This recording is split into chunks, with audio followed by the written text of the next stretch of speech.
ఇవాళ హస్తినకు పర్యటన మీద వెళ్లనున్నారు సీఎం చంద్రబాబు. మధ్యాహ్నం 2:30 గంటలకు హైదరాబాద్ బేగంపేట ఎయిర్పోర్ట్ నుంచి ప్రత్యేక విమానంలో ఢిల్లీ ఆయన పయనమవుతారు. రాత్రికి పలువురు కేంద్ర మంత్రులతో భేటీ కానున్నారు. తాజా రాజకీయ పరిణామాలపై చర్చించనున్నారు.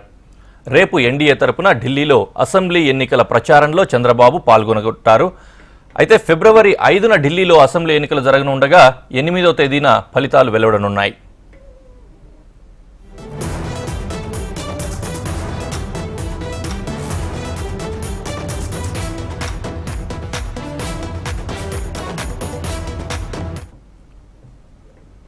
ఇవాళ హస్తిన పర్యటనకు బయలుదేరి వెళ్లనున్నారు సీఎం చంద్రబాబు.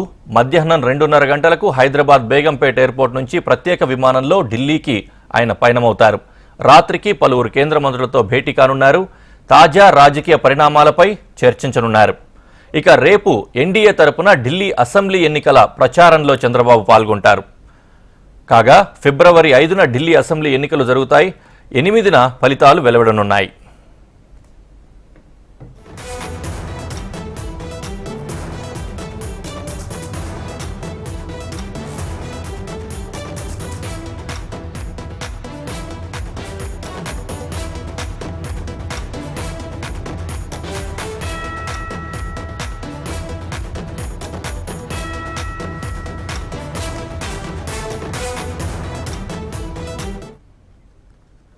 ఒక డెవలపింగ్ స్టోరీ చూస్తున్నాము. చంద్రబాబు ఢిల్లీ పర్యటన కొద్దిగా ఆసక్తికరంగా మారింది.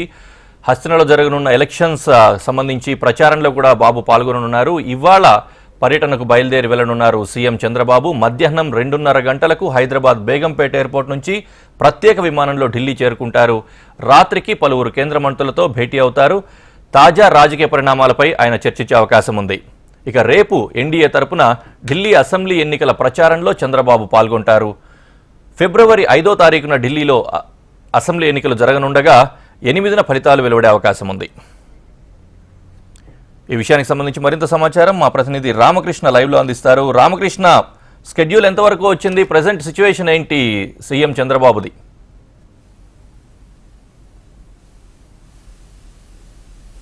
ఢిల్లీ వస్తున్నారు. మరి ఢిల్లీలో ఈ రోజు చంద్రబాబు నాయుడు ఎన్నికల ప్రచారంలో పాల్గొంటారు. ఎన్డీఏ భాగస్వామ్య అభ్యర్థుల తరఫున ఢిల్లీలో ప్రచారం చేయబోతున్నారు ఏపీ ముఖ్యమంత్రి చంద్రబాబు. అయితే ఇవాళ రేపు 2 రోజుల పాటు ఆయన ఢిల్లీలో ఉంటారు. చంద్రబాబు నాయుడుతో పాటు పవన్ కళ్యాణ్ కూడా ఢిల్లీ రానున్నారు. మరి ముందు చంద్రబాబు వస్తారు, తర్వాత పవన్ కళ్యాణ్ వస్తారు.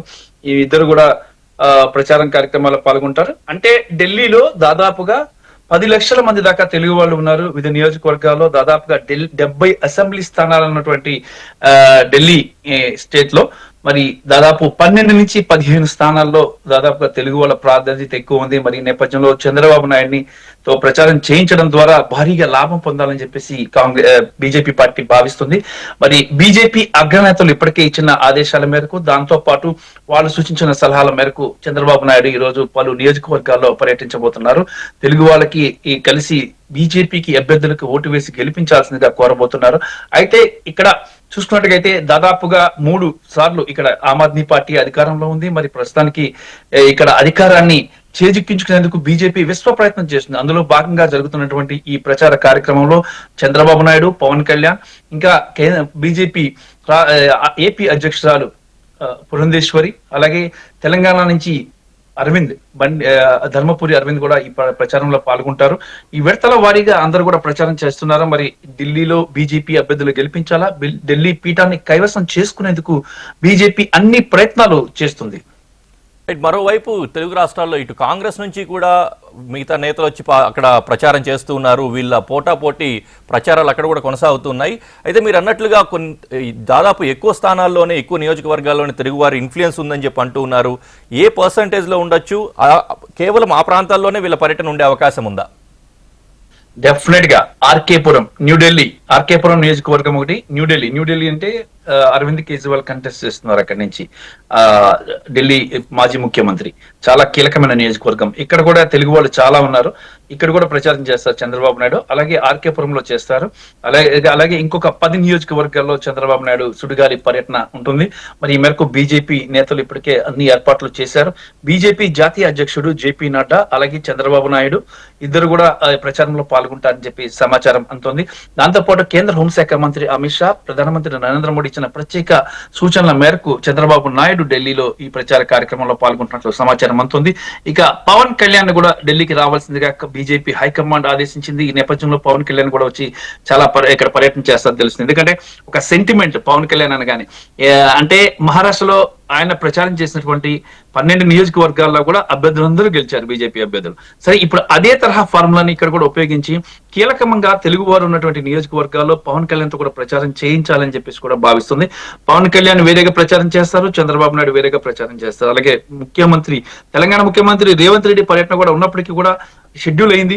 కానీ అకస్మాత్తుగా ఆ ప్రోగ్రామ్ క్యాన్సిల్ అయినట్లు సమాచారం అందుతుంది. తెలంగాణకు సంబంధించిన కొంతమంది మంత్రులు, ఎంపీలు ఇప్పటికే ఆల్రెడీ పలు నియోజకవర్గాల్లో కాంగ్రెస్ పార్టీకి చెందిన నేతలు కూడా ప్రచారం చేశారు. రాహుల్ గాంధీతో పాటు ప్రచారంలో పాల్గొన్నారు.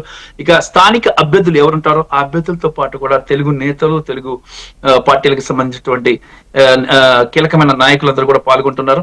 పలువురు, అంటే ఇప్పుడు పార్లమెంట్ బడ్జెట్ సమావేశం నిన్న ముగిసింది. మరి పార్లమెంట్ సమావేశాలు అయితే కొనసాగుతున్నాయి. అయినప్పటికీ కూడా ఈ నెల 5వ తేదీన ఎన్నికలు ఉన్న నేపథ్యంలో చాలా తక్కువ టైం, ఈ రోజు రేపు సాయంత్రంతో ప్రచార కార్యక్రమం ముగుస్తుంది. ఈ నేపథ్యంలో చివరిసారిగా కీలకమైన నేతలందరినీ రంగంలోకి దించడం, కేంద్ర మంత్రుల్ని కూడా రంగంలోకి దించడం, ఎలాగైనా ఢిల్లీ అసెంబ్లీని కైవసం చేసుకోవాలని పట్టుదలతో భారీ ప్రచారానికి శ్రీకారం చుట్టింది బీజేపీ పార్టీ. రైట్ రామకృష్ణ, మరోవైపు ఆఫ్ ది కాంటెస్ట్, అంటే అవుట్ ఆఫ్ ది కాంటెస్ట్ అయినా కూడా నిన్న బడ్జెట్ జరిగింది. బడ్జెట్లో తెలుగు రాష్ట్రాలకు ఏమంత లాభాలు జరగలేదు అని చెప్పని ఒక వాదన వస్తూ ఉంది. దానికి సంబంధించి ఈ రోజు జరిగే ఈ కేంద్ర మంత్రుల భేటీలో ఏమైనా ప్రస్తావన వచ్చే అవకాశం ఉందంటారా? అంటే ఇక్కడ చాలా చాలా గమ్మత్తైన గేమ్ ప్లే చేసింది కేంద్రం నిన్న బడ్జెట్ లో. ఆలస్యంగా వెలుగులోకి చూసిన అంశం ఏంటంటే, పైకి అనౌన్స్ చేయలేదు ఏవి, చాలా వరకు ఏవి అనౌన్స్మెంట్, రాష్ట్రానికి సంబంధించినటువంటి కీలకమైన అంశాలు కూడా ఏవి కూడా పైకి అనౌన్స్ చేయలేదు. కాకపోతే ఇక్కడ ఏమైందంటే, ఒక 5-6 ఇష్యూస్ లో ఆంధ్రప్రదేశ్ కి కేటాయింపులు జరిపింది. పోలవరం ప్రాజెక్టు 5,393 కోట్లు కేటాయించింది. ఇక విశాఖ పోర్టుకి 730 కోట్లు కేటాయించింది. అలాగే విశాఖకి సంబంధించిన స్టీల్ ప్లాంట్ కి దాదాపుగా 3,293 కోట్లు కేటాయించింది. అలాగే దాదాపుగా చాలా ఇష్యూస్ లో ఆంధ్రప్రదేశ్ కి సపోర్ట్ చేసింది. కాకపోతే పైకి ఆ క్యాలిక్యులేషన్స్ కానీ అటన్నిటి కూడా అనౌన్స్ చేయాలి. ఇప్పటికే ఆంధ్రప్రదేశ్ కి భారీ కేటాయింపులు ఉంటాయి, ఆంధ్రప్రదేశ్ మీద ఎక్కువ భారీ ప్రేమ చూపిస్తున్నారు, మొత్తం బడ్జెట్ ఆంధ్రప్రదేశ్ కి తోసేస్తున్నారు అని ఒక నిందలు కూడా బీజేపీ మోస్తుంది. మరి వాటన్నిటిని కూడా నిజం చేసే విధంగా ఎందుకు కేటాయించాలి, రాష్ట్రాల వరకే ఎందుకు చెప్పాలి అని చెప్పలేదు. బీహార్ వరకే చెప్పారు తప్ప మిగతా రాష్ట్రాలకు చెప్పలేదు. ఆంధ్రప్రదేశ్ కి బడ్జెట్ లో కేటాయింపులు చాలా సీక్రెట్ గా జరిగిపోయాయి. అయితే ఇంకొక విషయం, కీలకమైన విషయం ఏంటంటే, బడ్జెట్ లో కేటాయింపులు జరగనప్పటికీ కూడా ఆన్ ది ప్రోసెస్ కేటాయింపులు ఆంధ్రప్రదేశ్ కి అనేది మిగతా రాష్ట్రాలతో సంబంధం లేకుండా, బడ్జెట్ తో సంబంధం లేకుండా ప్రాసెస్ అంతా కూడా చాలా పకడ్బందీగా జరుగుతుంది. ఆంధ్రప్రదేశ్ కి ఏ రాష్ట్రానికి ఇవ్వనంత విధంగా నిధులు ఇవ్వటం ఖాయం అని చెప్పి తెలుస్తుంది. ఎందుకంటే ఆంధ్రప్రదేశ్ ముఖ్యమంత్రి చంద్రబాబు నాయుడు ఒక విషయాన్ని క్లియర్ గా చెప్పారు కేంద్రానికి, మీరు మాకు మంత్రి పదవులు ఇవ్వద్దు, మంత్రిలో ఇవ్వద్దు, ఏమి ఇవ్వద్దు, కానీ ఆంధ్రప్రదేశ్ రాష్ట్రానికి భారీ నిధులు ఇవ్వండి. ముఖ్యంగా పోలవరం నిర్మాణం ఒకటి కంప్లీట్ చేయాలి. అలాగే అమరావతి క్యాపిటల్ కి 5 లక్షల కోట్ల నిధులు అవసరం ఉంటుంది. కనీసం కేంద్రం నుంచి 2 లక్షల కోట్ల వరకైనా లాగాలని చెప్పేసి చంద్రబాబు నాయుడు భావిస్తాను. అందులో భాగంగానే ఏదైనా వదులుకుంటాం, క్యాపిటల్ నిర్మాణానికి సహకరించండి అని చెప్పేసి చంద్రబాబు కూడా చెప్పడం జరిగింది.